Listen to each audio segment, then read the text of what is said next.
I like getting up here and seeing who's here. And probably almost all of you recognize the name Charles Stanley. Anyone who watches television and listens to preachers, he's been around for a long, long time. But he died a little over a week ago, and just 2 years before he died, he did a nice dialogue interview with his son, who's also a preacher, also in Atlanta, Georgia, and that's on YouTube in 2 parts. But then when they had a memorial service for him last week, that's also on YouTube. You can still watch that. And it's an amazing program that they had, went on and on. Because he's been so well known and been around for so long. He was president of the Southern Baptist Convention twice. I would get a little bit of his message early Sunday mornings. But a number of big name preachers came to the funeral. Others sent messages. Even former President Trump sent a message.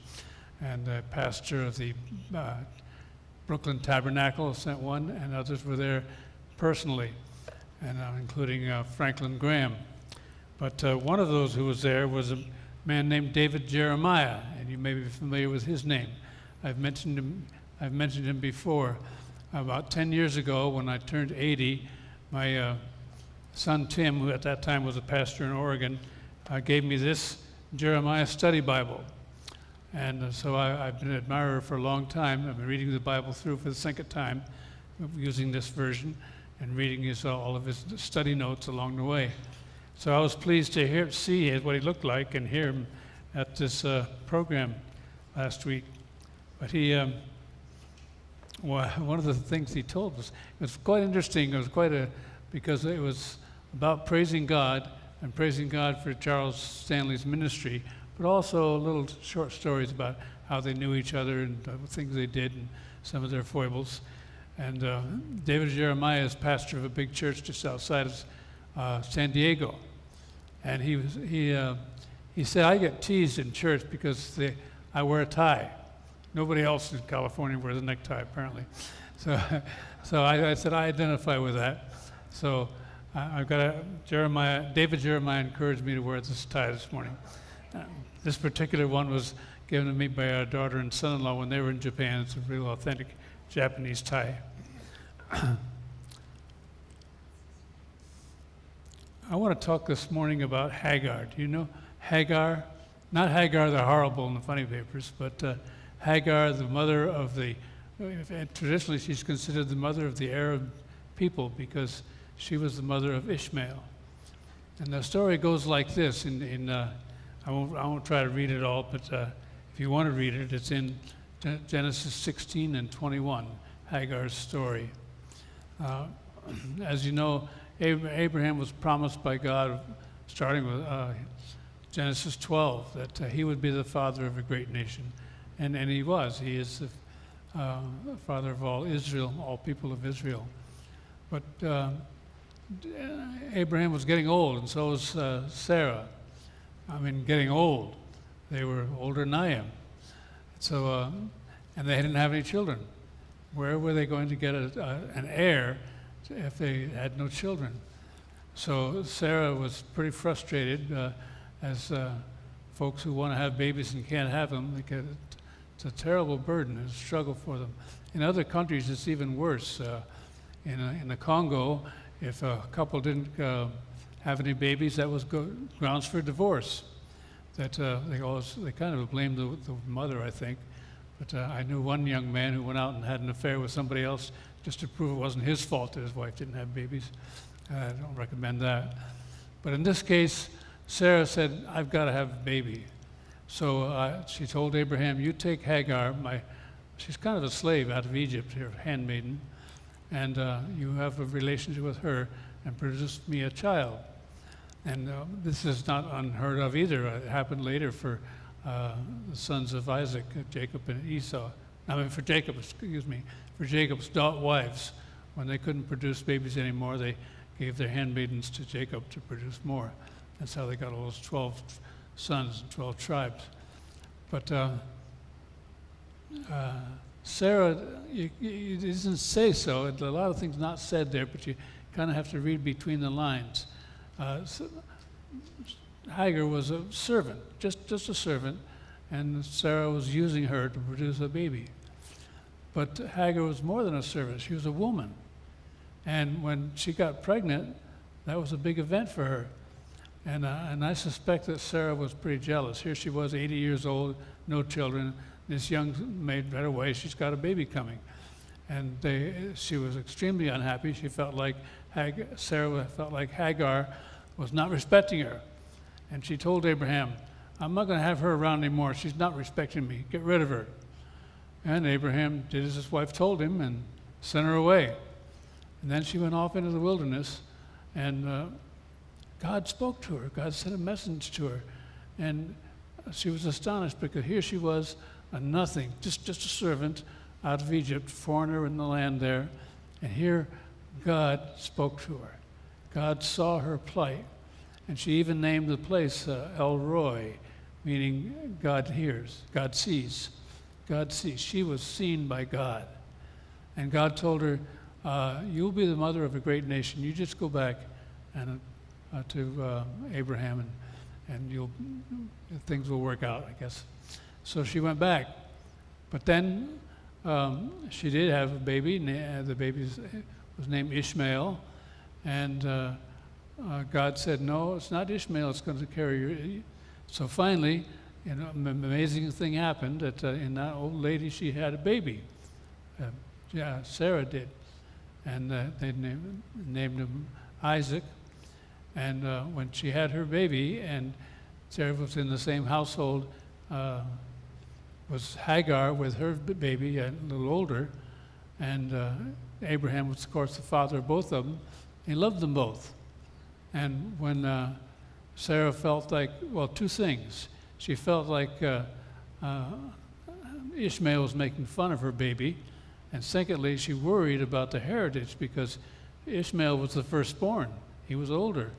And she didn't want him competing with her son. She wanted her son, Isaac, to inherit all of God's promises. And once again, she said, I'm not going to have them around anymore. She told Abraham, get them out of here. Leave them. I can't have them. We've got Isaac, and they're making fun of him. And poor old Abraham, he said, he didn't want to do that because he loved the baby. He loved a young man by then, Isaac. And but Sarah said, send him away. So he sent them away. He gave them some food and water to carry with them, but that didn't last them very long in the wilderness. And then she was lost, and she didn't want to watch her little boy die. So she set him down there and went a few yards away and sat and waited. And the baby was crying. And again, God came to her help and he said, I heard the baby crying, but there is water over there, and you're going to be the mother of a great nation. But again, she was struck by the fact that a nothing looked down upon it, a simple servant with no one looked up to her at all, but God did. God cared about her. God heard the child's cry. He saw Hagar, and Hagar was somebody special. And I use that as a starting for thinking about how we respect or don't respect each other, and how God respects us and expects things from us, and God sees. And I think, how about us seeing God? Well, we have something about that too. If we turn to Isaiah chapter 6.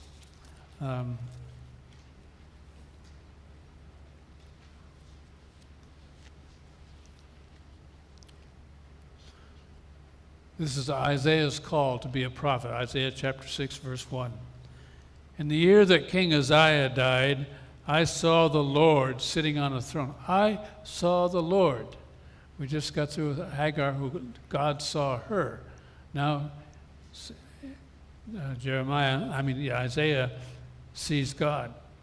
In the year that King Uzziah died, I saw the Lord sitting on a throne, high and lifted up. The train of his robe filled the temple. Above it stood seraphim. Each one had 6 wings. With 2 he covered his face, with 2 he covered his feet, and with 2 he flew. And one cried to another and said, Holy, holy, holy is the Lord of hosts. The whole earth is full of his glory. And the posts of the door were shaken by the voice of him who cried out, and the house was filled with smoke. I don't know what our reaction would be if we had an experience like that. Astonishment, fear, overwhelmed. Well, this was Isaiah's response. Woe is me! I am undone. I am a man of unclean lips, and I dwell in the midst of a people of unclean lips. For my eyes have seen the King, the Lord of hosts. And then one of the seraphim flew to me, having in his hand a live coal which he had taken with tongs from the altar, and he touched my mouth with it and said, Behold, this has touched your lips, your iniquity is taken away, your sin purged. Also I heard the voice of the Lord saying, Whom shall I send, and who will go for us? And then I said, Here am I, send me. There's a lot to dig out of that. He didn't hear this call until after he was cleansed. The cleansing with the coal makes us think of us being cleansed by the love of God and the act of Christ dying on the cross. That's where our iniquity is forgiven. But once that has happened, then we're ready to serve the Lord. And when God said, Whom shall I send? Who will go for us? I've told you before about how Alice and I came to be missionaries. We didn't feel called to be missionaries. We felt called to be willing. And so we identify with Isaiah there when he says, Here am I, send me. We said we were Baptists, we were American Baptists, and we said to the American Baptist Foreign Mission Society, we said, we don't know whether God wants us to be missionaries or not, but we'd be willing. And so they called us to the headquarters and interviewed us, and we felt that their decision would be God telling us what we were going to do. And we didn't know where we'd go, we didn't know what we would do, but we were willing.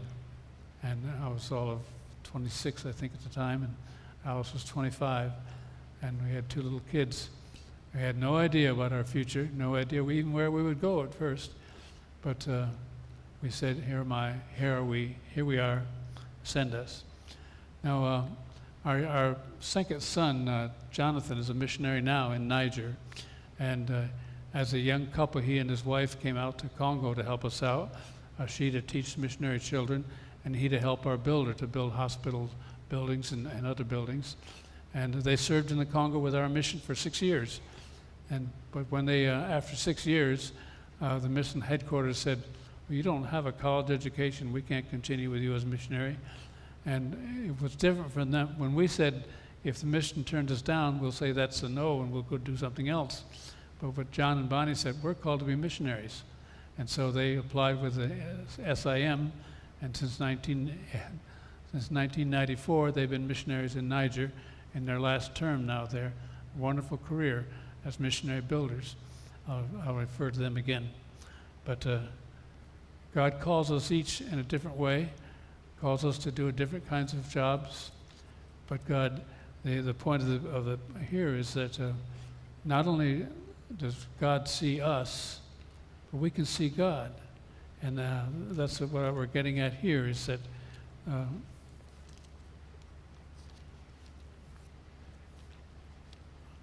sequence is like this. There's a saying said that seeing is believing. But I think that's backwards. I think that believing is seeing. And there are several cases about this in the Bible too. I also, since we're talking about seeing and believing, I wanted to think about some blind men that were healed by Jesus in the Bible. Remember when John the Baptist was in prison and he was getting very discouraged, his life was really in danger, and he sent messengers to Jesus and said, are you the one who is to come, or should we look for another? And then this response by Jesus, I read it today, go tell John what you have seen. Go tell John what you've seen. I believe that's part of our message today too, is that we tell what we have seen. And what did they see? They saw the blind given sight. They saw the lame walk. They saw people healed and the good news preached to them. That was the message. It sounds like an indirect answer, but it was actually very direct. See, tell him by his works, this is truly God's Son. This is truly the Messiah. This is the Christ. He's the one that has come.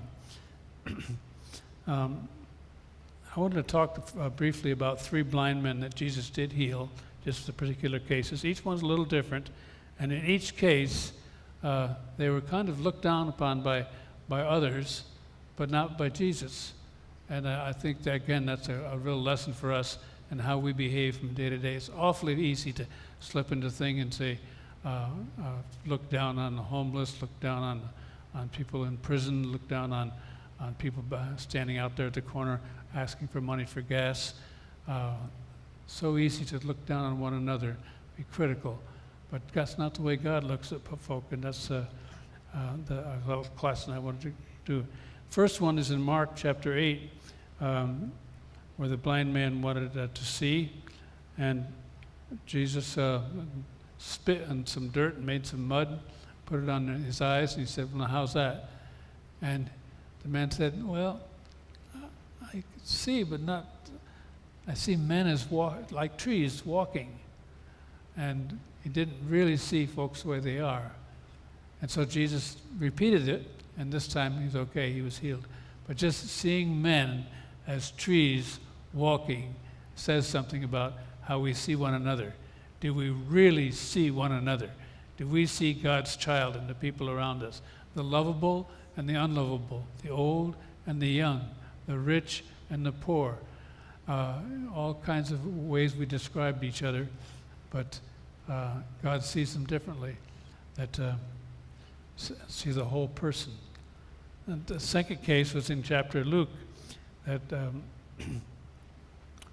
a blind man saw Jesus in his crowd going by, and he yelled, Jesus, save me, Jesus, help me.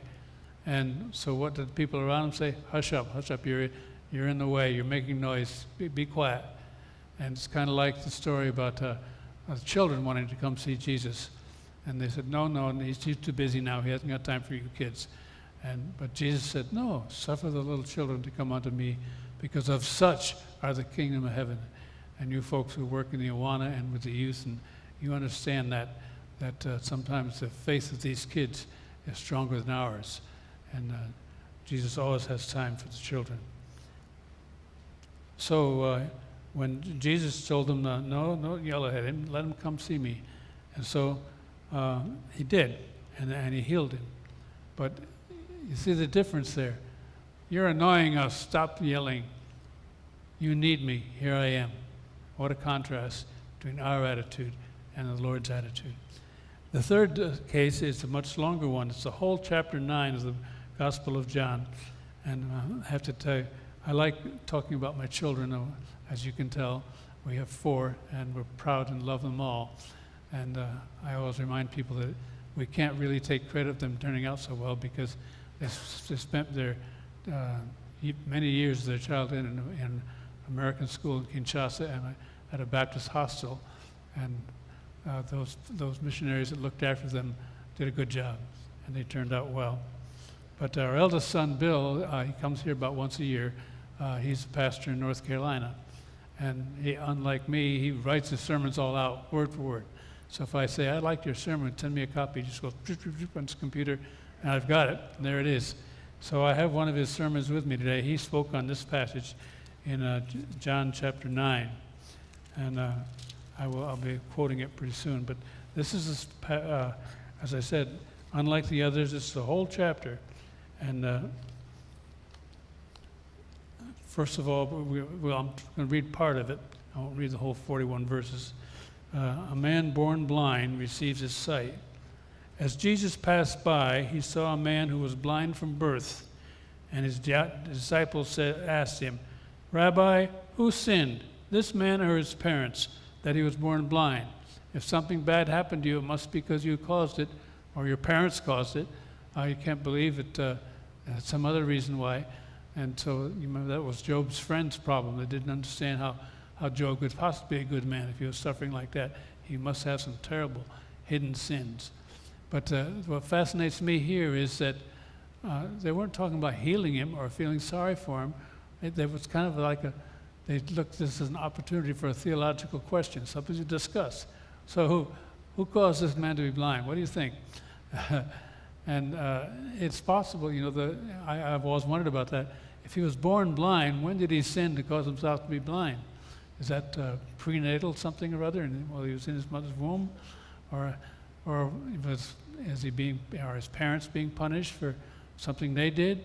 That wasn't the issue. The real issue was he was blind and he needed help. But and Jesus cared. Jesus said, and Jesus again, he put mud on his eyes and sent him off to wash in the pool of Siloam where people went for cures. And so, now remember, he was born blind. He never saw anybody or anything. He didn't see Jesus. But he went and he washed. It happened to be on the Sabbath, by the way. And he was healed. And now people saw him walking around, and they knew the blind man very well. Oh, is this the same man who was born blind? Well, it looks like him. It seems like he's the same man. He said, I'm the man. I'm the one.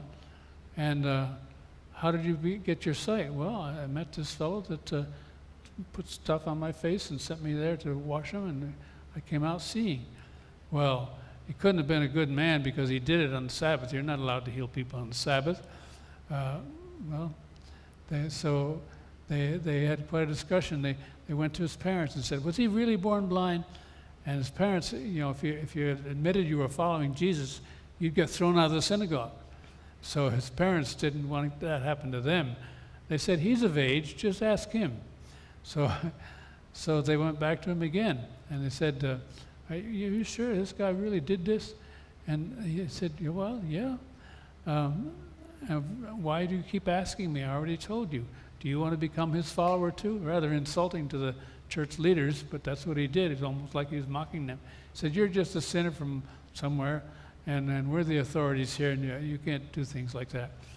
And he said, so the formerly blind man said, oh, I don't know whether he was a sinner or not, but this thing I know, I once was blind, but now I see. And then he still didn't know Jesus. He had never seen him. So we go on in the parage there, and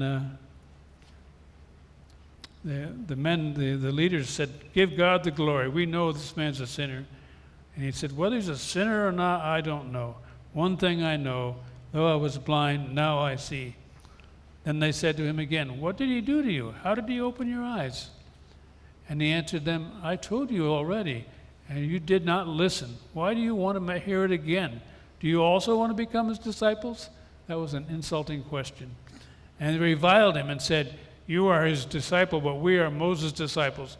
We know that God spoke to Moses. As for this fellow, we don't know where he's from. And the man answered and said, why, that's a marvelous thing. You do not know where he's from? He's opened my eyes. And we know that God doesn't hear sinners. But if anyone is a worshiper of God and does his will, he hears him. Since the world began, it's been unheard of that anyone opened the eyes of one who was born blind. If this man were not from God, he could do nothing. And they're really mad at him now. They're really insulted. And they answered and said to him, you are completely born in sin. And are you teaching us? And they threw him out. Jesus heard that they'd thrown him out. And when he found him, he said to him, do you believe in the Son of God? And he answered and said, who is he, Lord, that I may believe in him? And Jesus said to him, you have both seen him, and it is he who is talking with you. And he said, Lord, I believe. And he worshipped him. And Jesus said, for judgment I have come into this world, that those who do not see may see, and that those who see may be made blind. So they thought they were seeing, but they were blind to the word of God. Some of the Pharisees who were with him heard these words, said to him, are we blind also? Jesus said to them, if you were blind, you would have no sin. But now you say, we see. Therefore, your sin remains. Something I skipped when we were looking at Isaiah chapter 6. After Isaiah got that call to serve, the following part of that chapter I've never liked it. It's hard to understand. He says, you go and tell people that they don't see. They can't. They see, but they don't understand. They hear, but they don't really get it. And it's as though God were causing them to be like that, which doesn't seem right. But the strange thing is that passage that I find so difficult, it's quoted in all three Gospels, and even Paul quoted it in the book of Acts toward the end there, when he was a prisoner witnessing to the people. Some of them believed, but a lot of them didn't.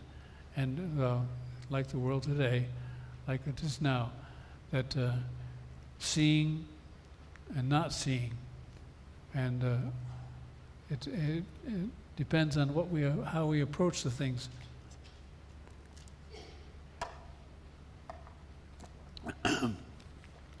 I want to read just a paragraph here of my son's sermon. Jesus, the light of the world, helps this man to see everything clearly, not just on a physical level, but in every way. Yes, the man is given his physical sight, but he also gains new spiritual insight. We get sight and insight. Jesus helps this man to see that he is deeply loved by the God who created him. Jesus helps him to see that the loving and merciful God does not want him to live with shame and guilt. Darkness of his past cannot control his present or his future. I skipped a line. Jesus helps this man to see that his parents are beloved by God. Jesus helped him to see that the darkness of his past life cannot control his present or his future. The darkness of his past life cannot control his present or his future. That's a good line. Jesus helped this man to see that no darkness, not sin, not guilt, not fear, not the darkness of confusion or anger, no darkness is stronger than Jesus' light. And Jesus helps him to see that even when everyone else is casting him aside, telling him he's not worthy or welcome, God's response is staring him in the face. Just like with Hagar, you are deeply loved. You are a child of God. You are created in God's image. I could just stop there, but I wanted to quote something from 1 Corinthians 13. We all know 1 Corinthians 13 is the great love chapter, that if we do all these things and have not love, there's like sounding brass, or just a lot of noise. Love comes first. And that's the part that we always quote at weddings and things like that. But at the last part of that chapter, when I was a child, I spoke as a child. I understood as a child. I thought as a child. But when I became a man, I put away childish things. For now we see in a mirror, dimly, but then face to face. Now I know in part, but then I shall know, just as I also am known. And now abide faith, hope, love. I was just thinking of them this morning. These fit in with the thoughts of the sermon here, that we believe before we see. And when we act on our belief, that's hope. And then when we actually do it, that's love. Faith, hope, love. These three, but the greatest of these is love. Amen.